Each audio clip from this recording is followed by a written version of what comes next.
Hello दोस्तों, crack UP board exam YouTube channel में आज आपका स्वागत। तो आज हम आपको क्लास 12th का मोस्ट इम्पॉर्टेंट टॉपिक कराने जाएंगे, जो कि निर्वात की विद्युतशीलता एप्सिलॉन नॉट तथा चुंबकशीलता म्यू ज़ीरो में संबंध कराने जाएं, जो कि 100% आपका ये मोस्ट इम्पॉर्टेंट टॉपिक है, जो कि आपसे ये 3 नंबर में बोर्ड एग्ज़ाम के पेपर में आपसे ये पूछा जाएगा। तो इस टॉपिक को आप छोड़ नहीं सकते, आपके यहाँ से 3 नंबर पक्के हो सकते हैं।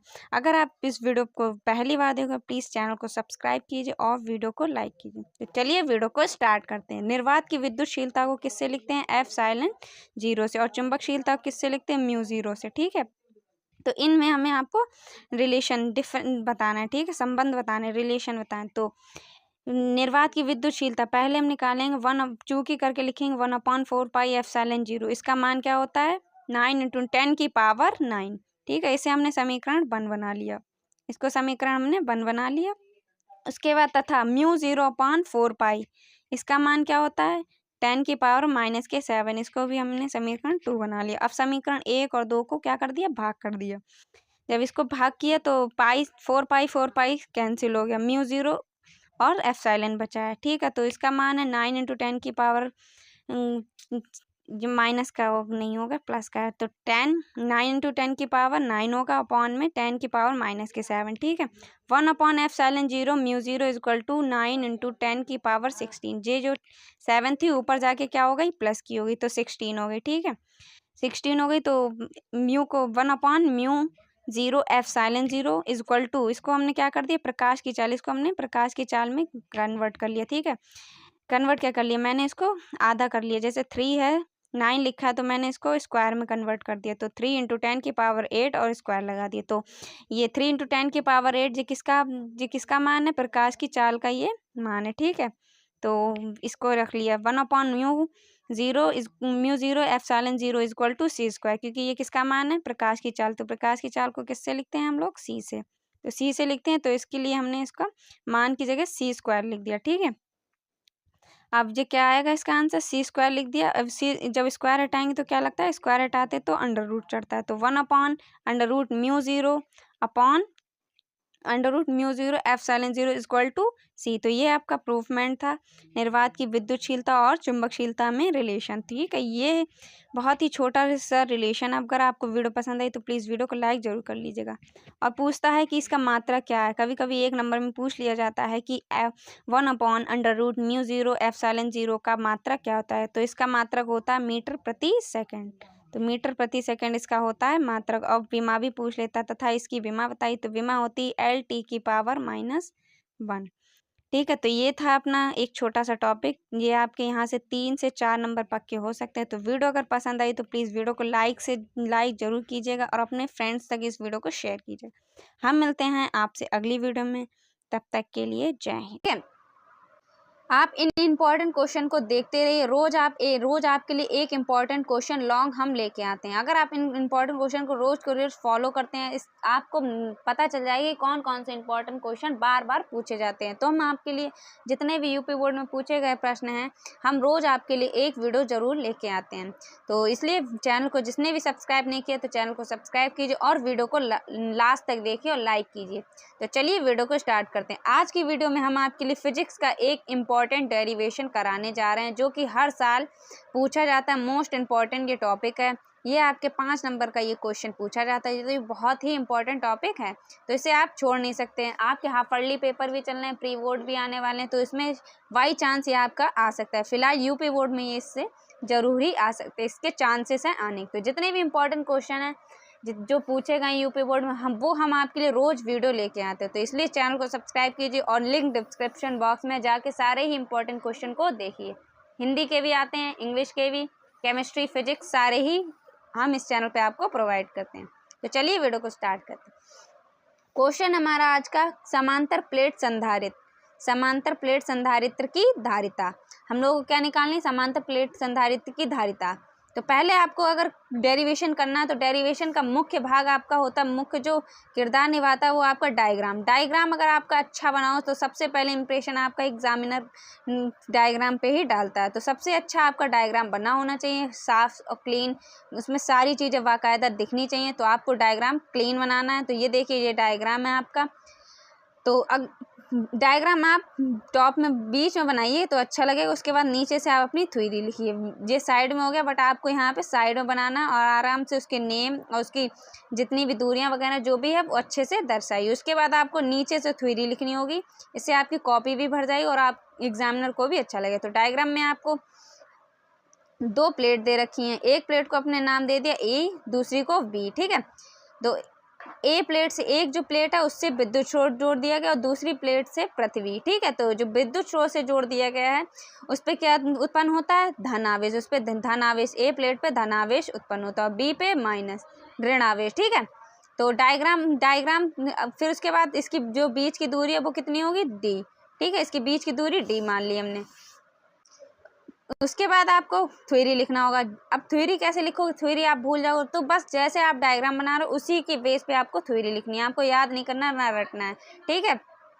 माना एक समांतर प्लेट संधारित, ऐसे ही लिखना, माना एक समांतर प्लेट संधारित जिसकी धारिता सी है, ठीक है। इसकी 2 प्लेट ए और बी, देखिए 2 प्लेट हैं ए और बी।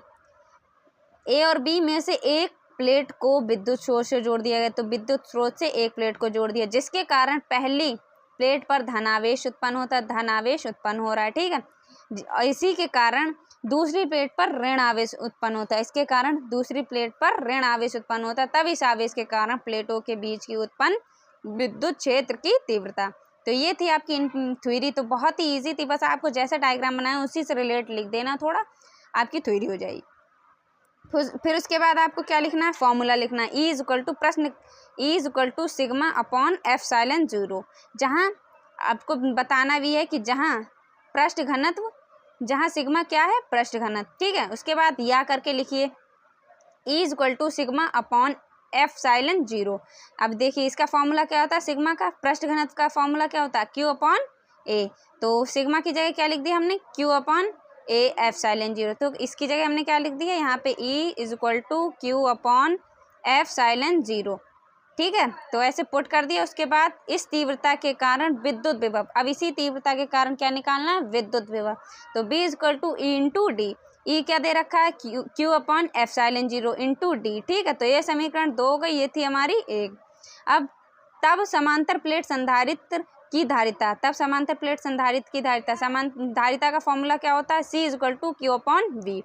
क्यू का फॉर्मूला क्या है, तो क्यू का फॉर्मूला है हमारा क्यू ऐसे रख देंगे। उसके बाद बी का फॉर्मूला क्या है, Q upon epsilon 0 into D. तो क्यू से क्यू कैंसिल हो गया, तो अपना फॉर्मूला क्या आया, तो प्रूव हो के क्या आया, सी इज इक्वल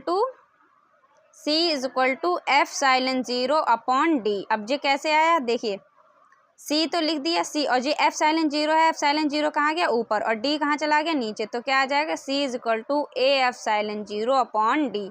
और धारिता का फॉर्मूला क्या होता है, फेरेड, ठीक है। ये आपका है आंसर। तो C is equal to A epsilon 0 upon D, और इसका मात्रा क्या होता है, फेरेड। तो ये था आपका इंपॉर्टेंट डेरिवेशन। इसको आप घर पे बैठ के लगाइए, बहुत ही ईजी है। देखिए आपको लगा के दिखाते। तो पहले हमारा क्या फॉर्मूला था, E is equal to sigma upon A, ठीक है, सिग्मा अपॉन, सॉरी, तो क्या होगा इसका, E is equal to sigma upon epsilon 0, जहाँ पे ये क्या है, पृष्ठ घनत्व, ठीक है, ये पृष्ठ घनत्व है। अब इसकी जगह पृष्ठ घनत्व का फॉर्मूला क्या होता है, तो sigma is equal to Q upon A, ठीक है।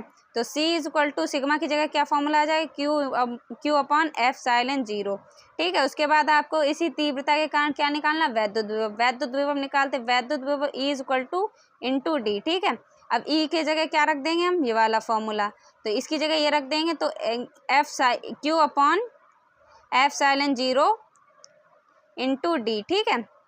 उसके बाद तब समांतर प्लेट संधारित्र की धारिता, तो धारिता का फॉर्मूला क्या होता है, क्यू अपॉन वी। अब जे वाला ये फॉर्मूला रख देंगे, तो Q upon A epsilon 0 into D upon Q. तो क्यू से क्यू कैंसिल हो गया, तो अपना निकल के आया C is equal to epsilon 0 upon D. तो ये अपना प्रूफमेंट निकल के आया। तो ये बहुत ही इंपॉर्टेंट क्वेश्चन है।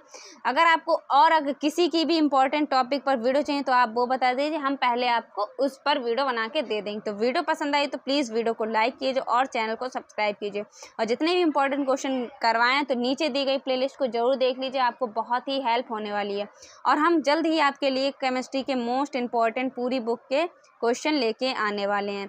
तो पहले हम आपके लिए लेके आएंगे महत्वपूर्ण परिभाषा, उसके बाद आपके लिए नेम रिएक्शंस, लॉन्ग क्वेश्चन, नियम, तो ये सारे एक एक करके हम आपके लिए लेके आएंगे। उसके बाद आपको पूरी बुक के जितने भी टोटल आपके क्वेश्चन इंपॉर्टेंट बनेंगे सारी क्वेश्चन हम एक वीडियो में लेके आएंगे। तो इसलिए नोटिफिकेशन बेल को ऑन कर लीजिए। वीडियो अच्छी लगी तो प्लीज़ वीडियो को लाइक कीजिए और चैनल को सब्सक्राइब कीजिए। हम मिलते हैं आपसे अगली वीडियो में। अगर आपको PDF चाहिए तो कमेंट बॉक्स में बताइए। हम मिलते हैं आपसे अगली वीडियो में, तब तक के लिए Jai Hind, all the best. Hello दोस्तों, स्वागत हमारी आज की नई एक और इम्पॉर्टेंट वीडियो में। जैसे कि आपको पता है कि क्लास 12 की मोस्ट इम्पॉर्टेंट डे सीरीज चल रही है जिसमें आपके रोज इम्पॉर्टेंट क्वेश्चन कराए जाते हैं। तो आज की वीडियो क्लास 12 के लिए बहुत ही इम्पॉर्टेंट होने वाली है। इस वीडियो से आपके 100% 5 नंबर पक्के होने वाले। हम आपके लिए रोज सेलेक्टेड ही क्वेश्चन लेके आते हैं, मोस्ट इम्पॉर्टेंट क्वेश्चन लेके आते हैं जो कि यूपी बोर्ड में आने की चांसेस होते हैं या वो आए हुए होते। तो इस वीडियो को आप एंड तक देखिए। अगर आपने जो हम रोज़ आपको वीडियो करा रहे हैं, अगर आपने वो वीडियोस को नहीं देखी है तो हमने प्लेलिस्ट बना दी है, जाके लिंक डिस्क्रिप्शन बॉक्स में जाके देख लीजिए। तो चलिए वीडियो को स्टार्ट करते हैं। बाकी अगर आपको 2024 के यूपी बोर्ड के पेपर की एनालिसिस चाहिए तो कमेंट बॉक्स में बताइए, हम आपके लिए उन सभी यूपी बोर्ड के पेपर की वीडियोस आपके लिए लेके आएंगे। तो चलिए वीडियो को स्टार्ट करते हैं। जितने भी क्लास 12 के बच्चे हैं चैनल को सब्सक्राइब कर लीजिए और नोटिफिकेशन बेल को ऑन कर लीजिए, जिससे कि आपके पास इम्पॉर्टेंट वीडियो का सबसे पहले नोटिफिकेशन जाए। तो चलिए स्टार्ट करते हैं। तो चैप्टर अपना कौन सा है? सरल परिपथ। जिस सरल परिपथ के आज हम आपको क्वेश्चन कराने जाएँ जो पूछे जाते हैं आपके यूपी बोर्ड में। तो सरल परिपथ से 2 से 3 क्वेश्चन बहुत पूछे जाते हैं। कभी कभी आपसे ये पूछ लिया जाता है बाई चांस, ये इम्पॉर्टेंट है बट मोस्ट इम्पॉर्टेंट नहीं, बट इम्पॉर्टेंट है। अगर ये आ गया तो आपके 3 मार्क्स का ये क्वेश्चन आता है। तो ऐसे पूछा जाए कि विद्युत शेल किसे कहते हैं और ये कितने प्रकार के होते हैं। तो विद्युत शेल एक ऐसा समायोजन है जो रासायनिक ऊर्जा को विद्युत ऊर्जा में बदल देता है, विद्युत शेल कहलाता है। और एक इसका इम्पॉर्टेंट MCQ भी होता है कि विद्युत शेल किस में परिवर्तित करता है, रासायनिक ऊर्जा को विद्युत ऊर्जा में या विद्युत ऊर्जा को रासायनिक ऊर्जा में। तो इस टाइप का एक MCQ भी क्वेश्चन आता है। और ये मुख्य रूप से कितने प्रकार के होते हैं? ये मुख्य रूप से 2 प्रकार के सेल होते हैं। पहला प्राथमिक सेल और दूसरा द्वितीयक सेल। प्राथमिक सेल क्या होते हैं? वे सेल जिन्हें चार्ज नहीं किया जा सकता है, वे सेल जिन्हें दोबारा चार्ज नहीं किया जा सकता है, क्या कहलाते हैं? प्राथमिक सेल कहलाते हैं। कौन से सेल कहलाते हैं? प्राथमिक सेल। वैसे जो सेल दोबारा हम लोग चार्ज नहीं कर सकते उन्हें क्या कहते हैं? प्राथमिक सेल कहते हैं। जैसे घड़ी का सेल, जो घड़ी के सेल होते हैं उन्हें हम लोग दोबारा चार्ज नहीं कर सकते, और रिमोट का सेल उसे भी हम लोग दोबारा चार्ज नहीं कर सकते आदि। ठीक है। और द्वितीयक सेल कौन से होते हैं? इसका अपोजिट है। वे सेल जिन्हें हम दोबारा चार्ज कर सकते हैं उन्हें क्या कहते हैं? द्वितीयक सेल कहते हैं। जैसे बैटरी, जो बैटरी बड़ी वाली बैटरी होती है उनको हम दोबारा चार्ज कर सकते हैं। ठीक है। तो ये आपके 3 नंबर में क्वेश्चन पूछा जा सकता है कि विद्युत शेल किसे कहते हैं, इनके प्रकार को समझाइए। तो ये मोस्ट इम्पॉर्टेंट टॉपिक आपके 3 नंबर पक्के कर सकता है। बाई चांस ये पूछ लिया जाता है बट बहुत ही इंपॉर्टेंट। अगला टॉपिक है हमारा विद्युत वाहक बल। विद्युत वाहक बल 100% आपका पूछा जाता है। 2 नंबर का ये क्वेश्चन आपका जरूर से जरूर आपके यूपी बोर्ड में पूछा जाता है। तो ये क्वेश्चन आपके लिए मोस्ट इम्पॉर्टेंट है, इस क्वेश्चन को आप छोड़ नहीं सकते। ठीक है। एक विद्युत वाहक बल किसे कहते हैं? एकांक आवेश को पूरे परिपथ में प्रवाहित करने के लिए किया गया कार्य क्या कहलाता है? विद्युत वाहक बल कहलाता है। तो इसको इजीली कैसे याद कर सकते हैं हम लोग? E = W/Q। ठीक है। इस फॉर्मूले से आपको याद करना होगा। देखिए, एकांक आवेश को पूरे परिपथ में प्रवाहित करने के लिए किया गया कार्य क्या कहलाता है? विद्युत वाहक बल कहलाता है। ठीक है। आपको इस फॉर्मूले से याद रखना है। एकांक आवेश को पूरे परिपथ में प्रवाहित करने के लिए किया गया कार्य विद्युत वाहक बल के बराबर होता है। ठीक है। अतः करके आप ऐसे करके पहले ये लिख लीजिए, हेडिंग डाल के आपको ये लिखना है, उसके बाद अतः करके फॉर्मूला लिख देना है। फिर इसका मात्रक, अगर आपसे एमसीक्यू में कभी कभी बाई चांस पूछ लिया जाता है कि विद्युत वाहक बल का मात्रक क्या है, तो कार्य का मात्रक कितना होता है, कार्य का मतलब क्या होता है, जूल, और जो कूलाम होता है उसका मात्रक क्या होता है, आवेश। ठीक है, तो इसका मात्रक क्या होता है कार्य का, जूल बटे कूलाम, जूल बटे कूलाम। तो जूल प्रति कूलाम आंसर आपका होगा। तो क्या होगा, जूल प्रति कूलाम आपका इसका विद्युत वाहक बल का मात्रक होता है, जूल प्रति कूलाम। तथा ये कैसी राशि है, यह एक सदिश राशि है, यह एक सदिश राशि। अगर आप इस टाइप से लिखते हैं, पहले आपने विद्युत वाहक बल लिख दिया, ठीक है, उसके बाद उसका फॉर्मूला लिख दिया, फॉर्मूला लिखने के बाद आपको मात्रक लिखना है, और यह एक कैसी राशि है, तो यह एक सदिश राशि। अगर आप इस टाइप से लिखते हैं तो आपको 100% 2 मार्क्स कंप्लीटली हम मिलते हैं। बाई चांस ये ऐसे भी पूछा जाता है कि विद्युत वाहक बल किसे कहते हैं, इसका मात्रक बताइए। ठीक है, तो आप ऐसे लिखते हैं तो आपको पूरा नंबर मिल जाता है। उसके बाद आंतरिक प्रतिरोध बहुत ही इंपॉर्टेंट है, ये भी आपसे 3 नंबर में पूछा जाता है। अगर पूछा जाता है तो ये 3 नंबर में ही पूछा जाता है, इसके अलावा ये 3 नंबर से ज़्यादा या कम में नहीं पूछा जाता। तो आंतरिक प्रतिरोध कैसा होता है, आंतरिक प्रतिरोध आपको सरल भाषा में समझना चाहिए कि आंतरिक प्रतिरोध वह होता है जो किसी के, जो धारा के मार्ग पर रुकावट डालता हो, जो धारा होती है उसके मार्ग पर रुकावट डालता हो, आंतरिक प्रतिरोध कहलाता है। बस इस टाइप से आपको ईजी लैंग्वेज में पढ़ना है। तो वह प्रतिरोध जो धारा के मार्ग में रुकावट उत्पन्न करता है क्या कहलाता है, आंतरिक प्रतिरोध कहलाता है। इसका मान निम्न कारकों पर निर्भर करता है। तो क्या है, इसको इजीली कैसे याद कर सकते हैं, वह प्रतिरोध जो धारा के मान पर रुकावट डालता हो क्या कहलाता है, आंतरिक प्रतिरोध कहलाता है। ठीक है, और जो इसका मान है निम्न कारकों पर निर्भर करता है। पहला क्या है, आंतरिक प्रतिरोध का मान प्लेटों के बीच भरे पदार्थ की सांद्रता के समानुपाती होता है। प्लेटों के बीच भरे पदार्थ की सांद्रता के समानुपाती होता है। ठीक है, तीन कारकों पर निर्भर करता है। और दूसरा है आपका आंतरिक प्रतिरोध का मान प्लेटों के क्षेत्रफल के व्युत्क्रमानुपाती होता है। प्लेटों के क्षेत्रफल के व्युत्क्रमानुपाती होता है। उसके बाद आंतरिक प्रतिरोध का मान प्लेटों के बीच की दूरी के समानुपाती होता है। प्लेटों के बीच की जो दूरी होता है उसके समानुपाती होता है। तो इस वीडियो से आपके कम से कम 5 से 6 नंबर आपके कंप्लीट हो जाते हैं। अगर आपसे ये विद्युत वाहक बल पूछा जाएगा, ये तो 100% आपसे पूछा ही जाएगा, तो 2 नंबर का ये। और उसके बाद अगर आपका आंतरिक प्रतिरोध पूछ लिया गया तो 2 प्लस आपके 3 = 5 मार्क्स अगर कंप्लीट होगा। अगर बाई चांस आपकी किस्मत अच्छी हुई, विद्युत शेल भी पूछ लिया गया, तो आपके 7 नंबर इस वीडियो से कंप्लीट हो। फिलहाल ये तीनों ही क्वेश्चन आपके मोस्ट इंपॉर्टेंट है। फिलहाल आपके एक चैप्टर से तीनों क्वेश्चन एकदम नहीं आ सकते, पर हाँ इन तीनों में से आपका एक जरूर क्वेश्चन आएगा ही आएगा यूपी बोर्ड में। तो ये तीनों क्वेश्चन बहुत ही इंपॉर्टेंट। अगर वीडियो आपको पसंद आई हो तो प्लीज़ वीडियो को लाइक कीजिए और चैनल को सब्सक्राइब कीजिए। हम आपके लिए ऐसे ही इंपॉर्टेंट वीडियो रोज़ लेके आते हैं शाम को, तो आप लोग नोटिफिकेशन बेल को ऑन कर लीजिए और रोज़ इंपॉर्टेंट वीडियोज़ को देखिए और समझिए, उसको पढ़िए। और आपकी तैयारी कैसे चल रही है कमेंट बॉक्स में बताएं। हम मिलते हैं आपसे अगली वीडियो में, तब तक के लिए Jai Hind, all the best. Hello दोस्तों, crack UP board exam YouTube channel में आज आपका स्वागत। तो आज हम आपको 12th क्लास का एक मोस्ट इम्पॉर्टेंट टॉपिक कराने वाले हैं।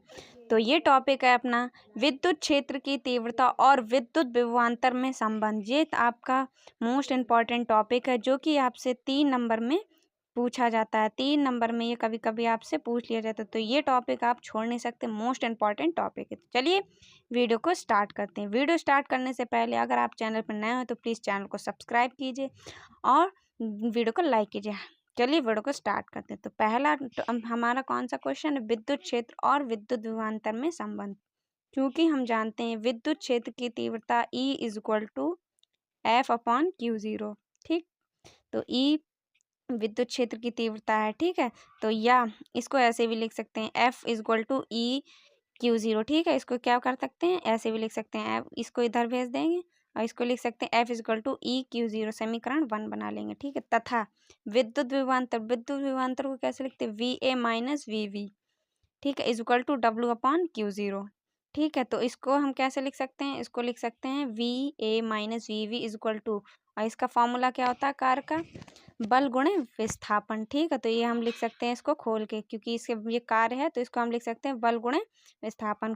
फॉर्मूला को खोल दिया। ठीक है, तो ये अब फिर इसको क्या कर सकते हैं, D को नीचे ले आएंगे। ठीक है, D को नीचे ले आएंगे तो ये अपॉन फिर डी को नीचे लिया तो क्या हो गया V A minus V V upon D is equal to F upon Q. ठीक है, तो समीकरण 1 और 2, ये समीकरण हमने 2 बना ली, ये क्या बना ली, समीकरण 2 बना ली।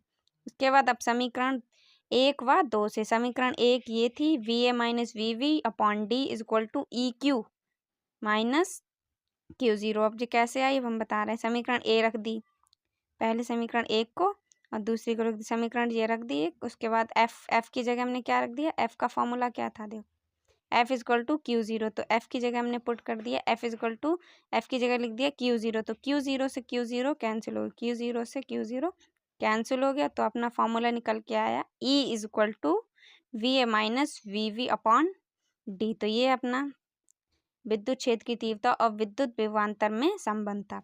अगर एक नंबर में ये पूछ लिया जाता है कि कूलाम के नियम का सदिश रूप बताइए, तो कूलाम के नियम का सदिश रूप भी आपसे एक नंबर में पूछ लिया जाता है। तो इस वीडियो में आपके 4 नंबर पक्के होने हैं। तो कूलाम का सदिश रूप कैसे लिखते हैं, F2, 1 is equal to 1/4 pi epsilon 0 Q1 upon Q2 upon R square, तो आर कैप 12, तो ये है अपना कूलाम का सदिश रूप। तो वीडियो पसंद आई तो प्लीज़ वीडियो को लाइक कीजिए और चैनल को सब्सक्राइब कीजिए। अगर आपको किसी भी टॉपिक पर वीडियो चाहिए तो वीडियो के कमेंट में बताइए। हम मिलते हैं आपसे अगली वीडियो।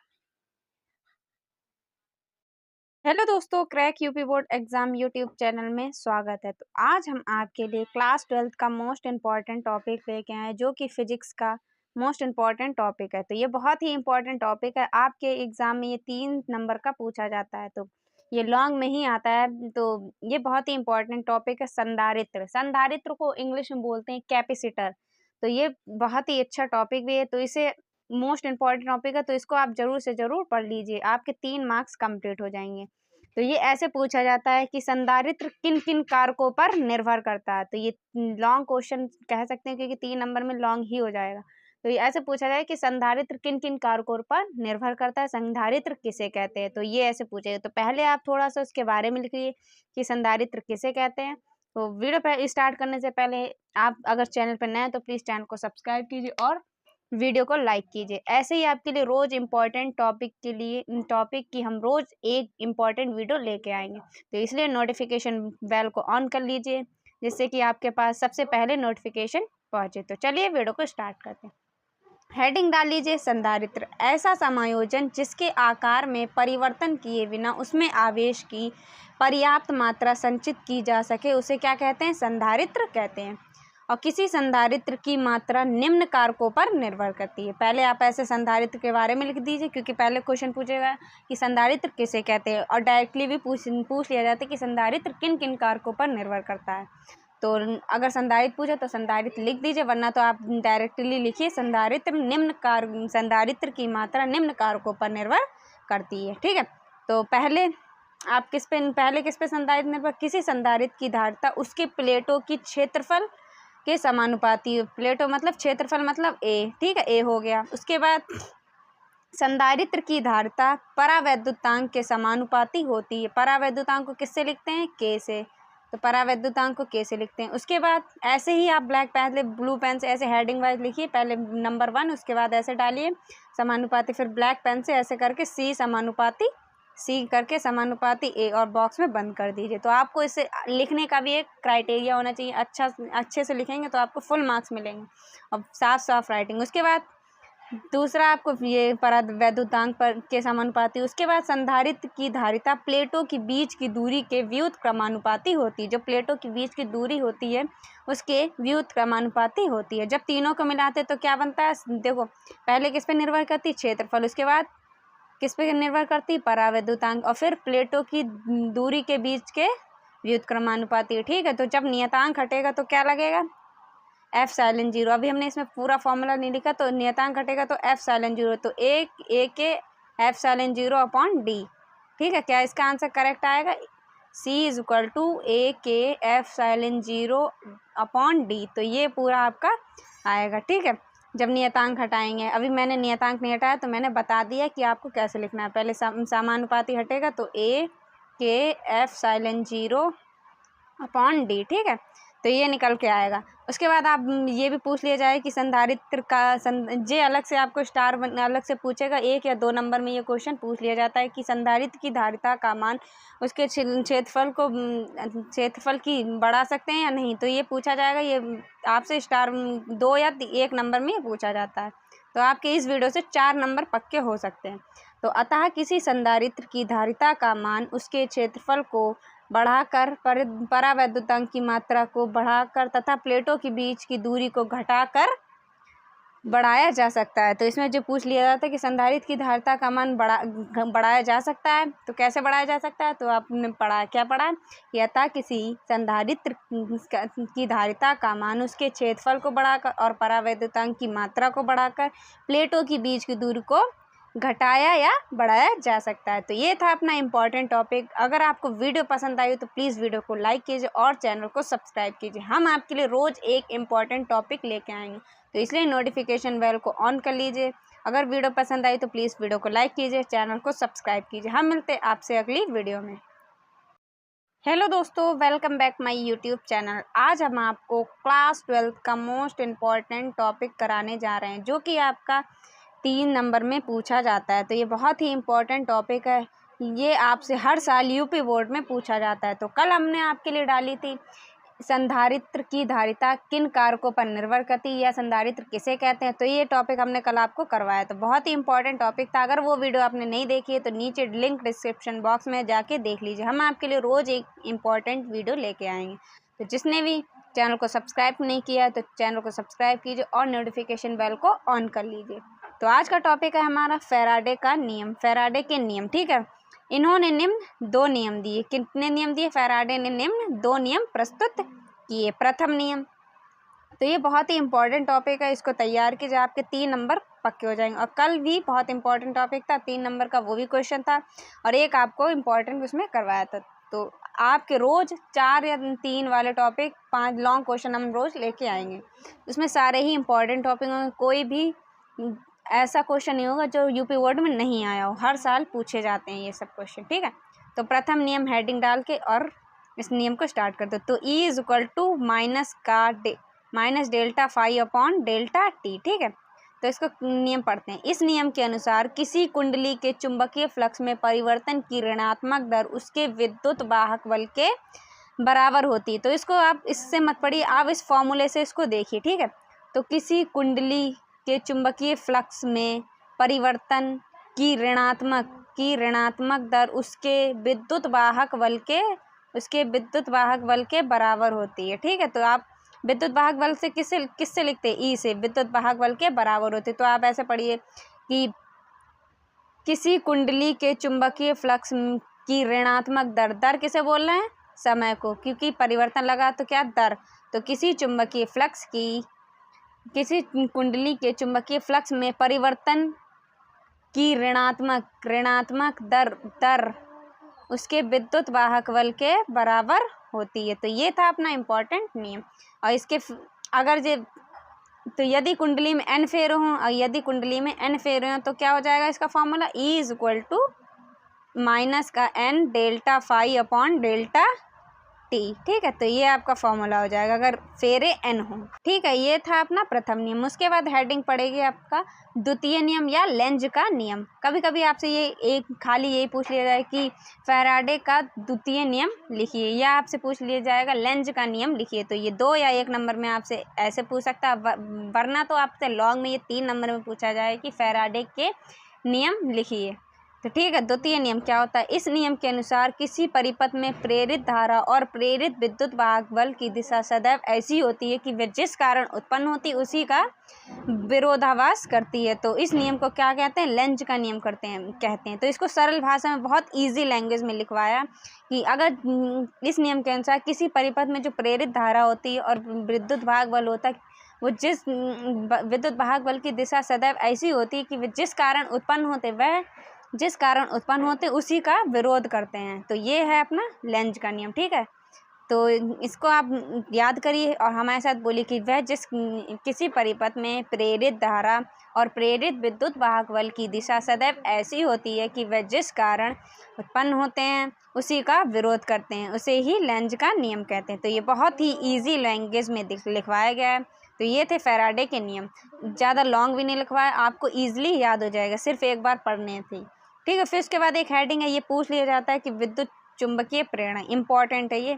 हमने आपके लिए इंपॉर्टेंट वीडियो भी डाली है जिसमें सारे ही इंपॉर्टेंट क्वेश्चन है। 3 वीडियो बनाई हैं जिसमें एक हमने आपकी सारी परिभाषाएं करी हैं, जिसमें 50 परिभाषाएं आपकी निकली हैं इंपॉर्टेंट। उसके बाद 10 महत्वपूर्ण नियम निकले हैं। उसके बाद 20 आपके डेरिवेशन लॉन्ग क्वेश्चन निकले हैं। टोटल आपके 80+ क्वेश्चन। अगर आपने वो वीडियो नहीं देखी है तो प्लीज़ जाके लिंक डिस्क्रिप्शन में देख लीजिए। वो 80 क्वेश्चन अगर आप पढ़ लें तो आपके 50 मार्क्स कंप्लीट हो जाते हैं। बाकी आपका न्यूमेरिकल्स का खेल है, न्यूमेरिकल्स हम आपके लिए इंपॉर्टेंट लेके आएंगे। ठीक है, तो ये विद्युत चुम्बकीय प्रेरण, जब किसी कुंडली में धारा के मान में परिवर्तन करते हैं तो वह एक विद्युत वाहक बल उसमें एक विद्युत वाहक बल उत्पन्न हो जाता है जिसे प्रेरित विद्युत वाहक बल तथा बहने वाली धारा को प्रेरित धारा कहते हैं। इस घटना को विद्युत चुम्बकीय प्रेरण कहते हैं। जब किसी कुंडली में धारा के मान में परिवर्तन करते हैं ना तो इसमें एक विद्युत वाहक बल उत्पन्न हो जाता है जिसे प्रेरित विद्युत वाहक बल तथा बहने वाली धारा को ही प्रेरित धारा, और इस घटना को विद्युत चुम्बकीय प्रेरण कहते हैं। तो ये थे आज के हमारे इम्पोर्टेंट टॉपिक। अगर आपके ये बाई चांस फिलहाल ये इम्पोर्टेंट अगर आपसे ये पूछ लिया जाता है तो 2 नंबर का ये भी पूछ लिया जाता है कि विद्युत चुम्बकीय प्रेरण किसे कहते हैं। तो ये 2 नंबर में आपसे पूछ लिया जाता है। अगर ये दोनों आपके क्वेश्चन फंस गए तो आपसे इस वीडियो से 5 नंबर पक्के हो जाएंगे। हम आपके लिए रोज़ ऐसे ही इम्पोर्टेंट टॉपिक के साथ मिलते रहेंगे। तो अगर वीडियो पर नए हैं तो प्लीज़ चैनल को सब्सक्राइब कीजिए और वीडियो को लाइक ज़रूर से ज़रूर कीजिएगा। तो अगर आपको किसी भी टॉपिक पर वीडियो चाहिए तो कमेंट बॉक्स में लिखिए। हम मिलते हैं आपसे अगली वीडियो में, तब तक के लिए जय हिंद।